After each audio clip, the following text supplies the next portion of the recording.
Hi, I'm Jeff Hirsch. I'm here at the Money Show in Philadelphia with my old friend James Altucher, and we were talking about his podcast. But let's talk about what you said. We had dinner just a couple years ago when it was 2005. It was 14 years ago. Your memory really is going. Oh, thanks. I was saying that was the one big time we had with my dad. But so what are people interested in the market? I mean, what's the trends that you're seeing that people actually care about with respect to the stock market, finances, investing?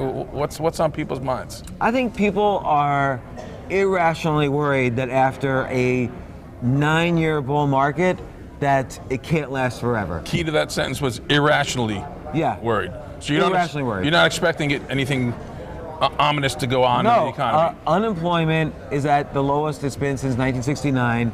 Banks have plenty of cash. The liquidity to needs ratio is the highest ever.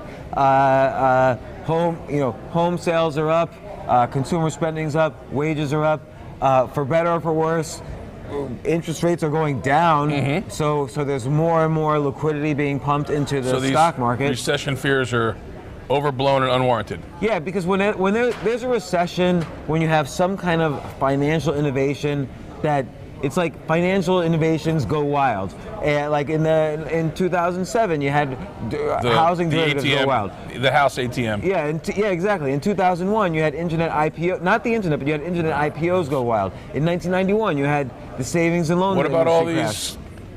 underperforming IPOs you've had recently?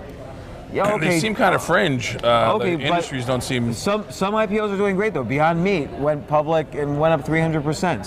So yeah, you have companies like Uber, which we may or may not prove to be great. WeWork could be extremely problematic. It's just one company. It's not like this entire financial. It's not like some financial sector is being like pumped up full of air and then is about to collapse. Right. And then takes down the entire economy with it. There's every industry is going smooth. Again, spending is good, savings are good, household debt obligations are low. Stay in the market. You're not worried about recession. Everyone's a little concerned just because it's been too long since we've had one, right? Right, which is irrational. You have to look at what are commons among a recession. Those things don't exist. Are not existent. And stick in industries that are still going up exponentially. What about politics? Politics, that's the one thing where people are worried. So like when the impeachment inquiry came out the other day, the stock market went down. It went down 100 points, and then it went up. So, okay, regardless of what happens there, it still should not have, you're not going to stop buying, food for your family. You're not going to stop going to movies. Like, oh no, the president's been impeached. They can't go out to the movies anymore. You're not going to not buy a car.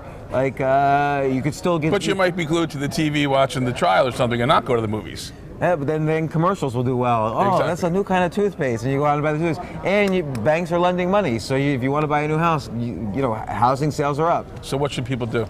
Tune it out? No, well, tune out the politics, but focus on industries that are going to grow independent of politics. So you have, obviously the marijuana industry, you have genomics, you have AI, you have automation, you have robotics, you have 3D printing. Focus on industries that are growing because of science and innovation and have nothing to do with the genomics is going to grow regardless of what happens in a little building in Washington, D.C. It's a big building. 3D printing is going to print the next Capitol Hill. So we don't have to worry about that. Biotech keeps growing. AI keeps growing. So, these things are growing exponentially, just like Moore's Law predicted for computers in '66. There's all these industries that are growing exponentially right now. All right, so go for the growing industries. Exactly. Great talking to you, James. Thanks, everybody. Thanks, Jeff.